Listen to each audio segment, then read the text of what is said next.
Hi friends, ఈరోజు నేను simple చాలా సింపుల్గా చేసుకుని పాలకూర పప్పు చేయబోతున్నాను.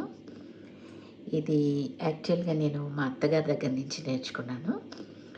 మా అత్తగారి వైపు ఇలా చేస్తారనమాట. మా పుట్టింటి వైపు చేసే పప్పు ఏంటంటే మామూలుగా మనం ఏదైతే వేస్తామో ఇంకా అదే అనమాట. ఫర్ ఎగ్జాంపుల్ టమాటా పప్పు అనుకోండి, ఒక టమాటానే ఉంటుంది దాంట్లో. అలాగే ఆకుకూర పప్పు అనుకోండి, ఏదైతే ఆ ఆకుకూర, మెంతికూర పప్పు అయితే మెంతికూర, పాలకూర పప్పు అయితే పాలకూర, ఓన్లీ అదే ఉంటుందన్నమాట. ఉల్లిపాయలు కానీ, చింతపండు కానీ, టమోటాలు కానీ ఇంకా అసలు ఏమీ వేరే యాడ్ చేయమన్నమాట. అయితే నా పెళ్ళైన తర్వాత మా అత్తగారి దగ్గర నేను ఇట్లా నేర్చుకున్నాను అనమాట. అంటే దీన్ని కలగల పప్పు అంటారేమో నాకు తెలీదు.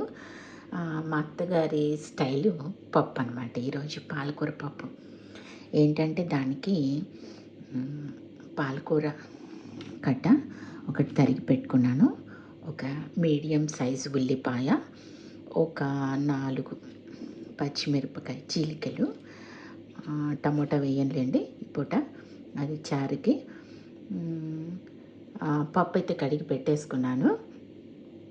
ఈ పప్పులో ఇప్పుడు ఏం చేద్దామంటే ఈ పాలకూర వేసేద్దాం.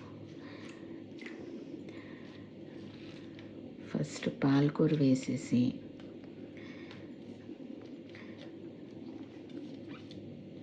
మా అత్తగారు ఏంటంటే అన్నీ దీంట్లోనే వేసేసి కుక్కర్లో పెట్టేస్తారనమాట. పాలకూర, ఉల్లిపాయ, పచ్చిమిరపకాయలు అండ్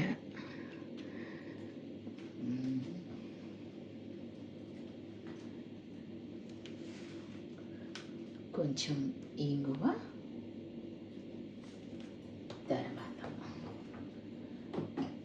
కాస్త పసుపు,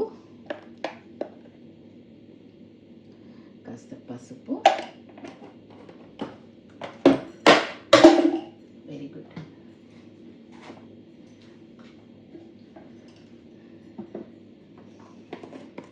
కాస్త కారం సరిపడా, మన స్పైసీనెస్ని బట్టి కాస్త కారం,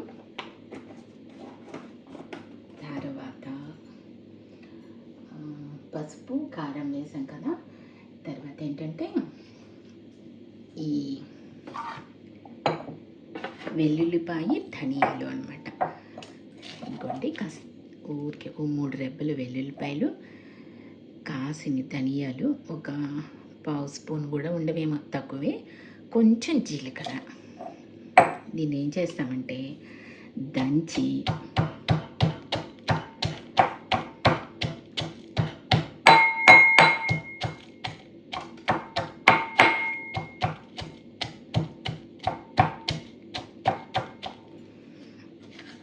వెల్లుల్లిపాయలు దంచాను కదా, దీంట్లో వేసేస్తాను.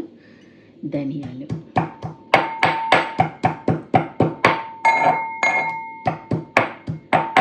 ఊరికే కచ్చపచ్చిగా ధనియాలు, కాస్తంత జీలకర్ర అనమాట, కచ్చపచ్చగా ఇలా దంచి ఇలా వేసేయటం.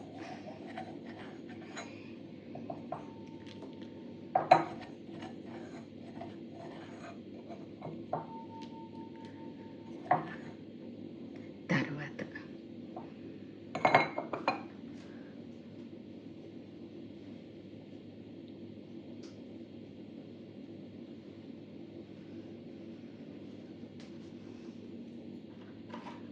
ఒక చిన్న కరివేపాకు రెబ్బ,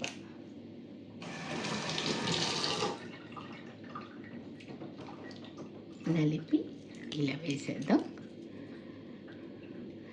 మా అత్తగారు మామూలుగా దీంట్లోనే చింతపండు వేసేసి కుక్కర్లో పెట్టేస్తారు. అయితే నాకు ఒక్కసారి చింతపండు వేస్తుంటే పప్పు ఉడకట్లేదండి, అందుకని నేను తర్వాత వేస్తాను చింతపండు.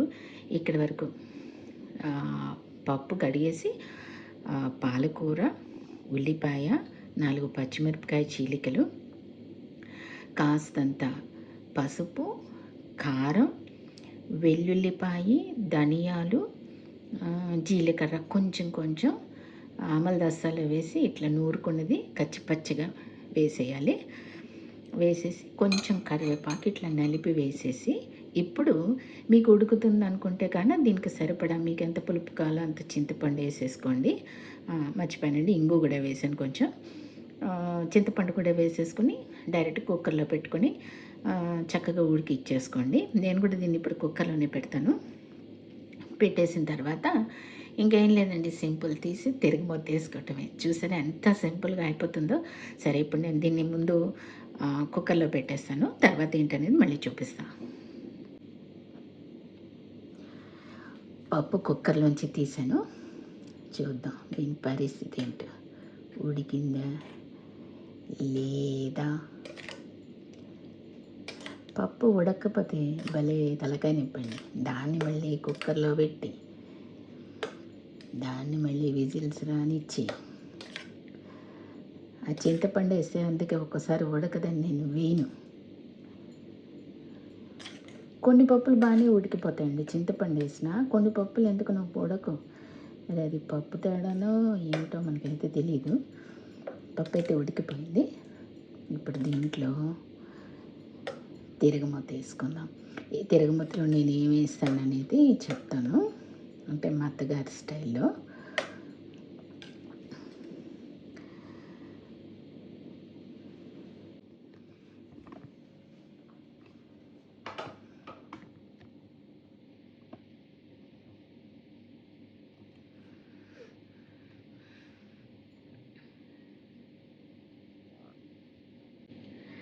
తిరుగుమూతకి ప్యాన్ అయితే పెట్టాను. ఇప్పుడు తిరుగుమూత సామాన్ వేసేద్దాం.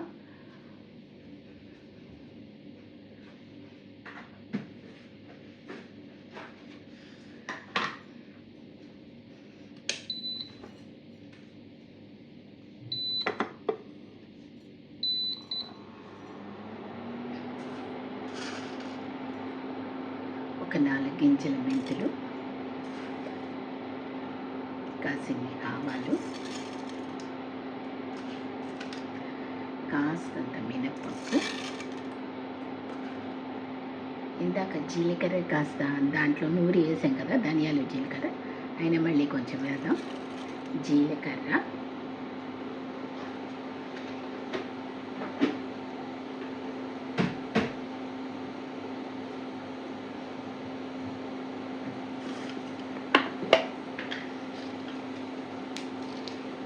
ఎండుమిరపకాయ,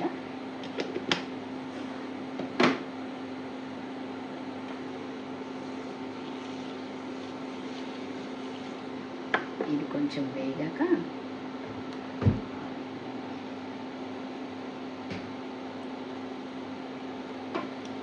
ఇదిగోండి, దాంట్లో చింతపండు వేయలేదు కదా, చింతపండు పులుసు కొంచెం తీసి పెట్టుకొని కాస్త కరివేపాకు దాంట్లో నేను నలిపి వేసేసాను. ఈలోగా ఫ్లేవర్ పడుతుందని చెప్పట్లేదు.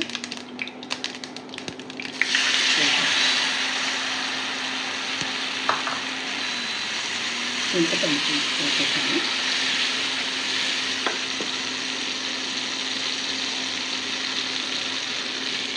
ఇది కాస్త మరుగుతూ ఉంటుంది కదా. ఇప్పుడు ఏంటంటే మా అత్తగారి ట్రిక్,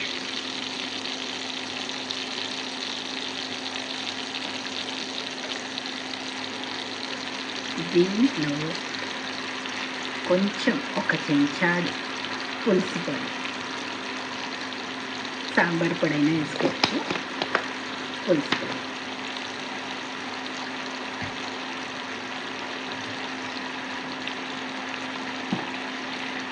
అయినా ఇప్పుడు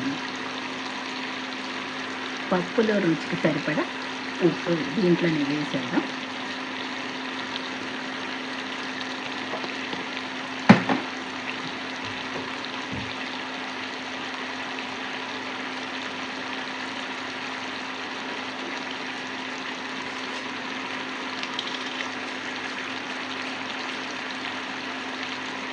తర్వాత ఏంటంటే ఆ పులుసు పొడి, ఆ చింతపండు, ఆ కారం వీటన్నిటిని బ్యాలెన్స్ చేయడానికి కొంచెం చిటికెడు పంచదార, చిటికెడు, మరి ఎక్కువ తీపి తెలియకూడదు, వేసామా వేయలేదా అన్నట్టు.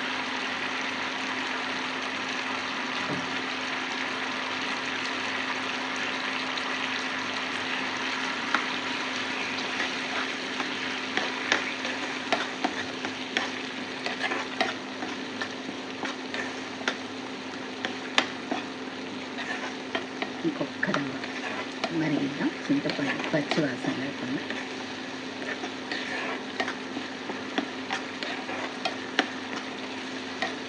ఇంగువ అది ముందే వేసేసాను కదా, ఇంకేం వేయాల్సిన పని లేదు.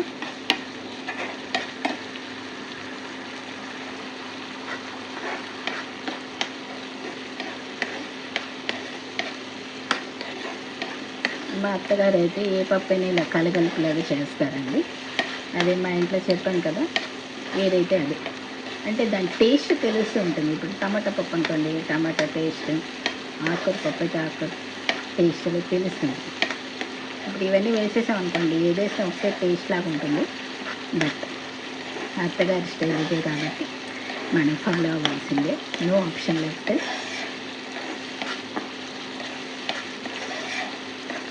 అయిపోయిందండి. దీన్ని తీసుకెళ్ళి ఇప్పుడు ఆ పప్పులో వేసేయటం, లేదు పప్పు తీసుకొచ్చి దీంట్లో వేసినా సరే ఒక పని చేద్దాం, పప్పే వేద్దాం.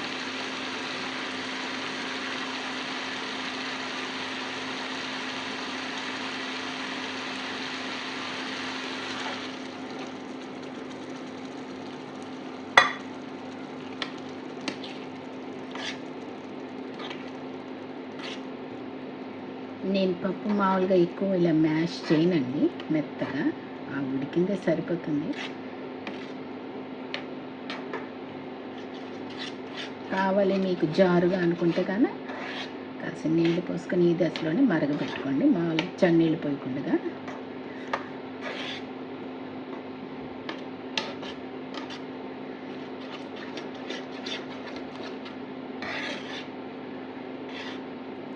అంతేనండి, పాలకూర పప్పు అత్తగారి స్టైల్ రెడీ.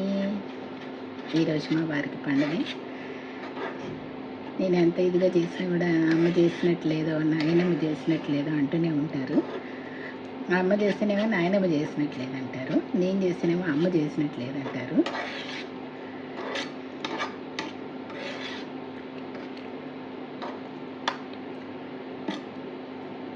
అంతేనండి, రెడీ. వేడి వేడి అన్నంలో నెయ్యి వేసుకుని పాలకూర పప్పు వేసుకుని కుమ్మేటి వడియాలు అప్పడాలు వేయించానండి. పాలకూర పప్పు రెడీ.